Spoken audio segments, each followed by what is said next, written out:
அவனுடைய வாழ்க்கை முடிஞ்சு போச்சு. இங்கேயே தான் இருக்கணும் போல. இந்த பெதஸ்தா குளத்துக்கிட்டயே நான் படுத்து கிடக்கணும் போல. அவன் முடிச்சுட்டான் வாழ்க்கைய. அந்த இடத்துல ஒரு ஃபுல் ஸ்டாப் வச்சு, யாரும் இல்ல. எப்படி நானு என்ன பண்ணுவேன்? இதே மாரி தான் நெறைய பேரு அநேகருடைய வாழ்க்கையில நீங்க நெனச்சிட்டு இருக்கிறீங்க, முடிஞ்சு போச்சு. இனி வாழ்க்கை இல்ல. இனி என் வாழ்க்கை ஓடாது.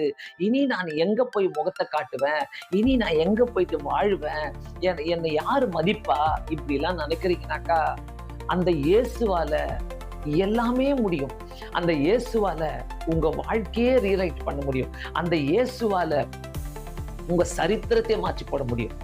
ஏன்னாக்கா 38 வருஷமா உட்கார்ந்துட்டு இருந்தவன ஆண்டவர் நேரா போயிட்டு, "நீ சுகமை அடைய விரும்புகிறாயா?" என்று கேட்கிறார். ஆண்டவர் இன்னைக்கு நம்மள பார்த்து கேட்கிற ஒரு கேள்வி அதேதான். உன் வாழ்க்கையை நீ மாற்றிக்கொள்ள விரும்புகிறாயா? உன் வாழ்க்கையை நீ ரீரைட் பண்ண விரும்புகிறாயா? உன் சரித்திரத்தை மாற்றிக்கொள்ள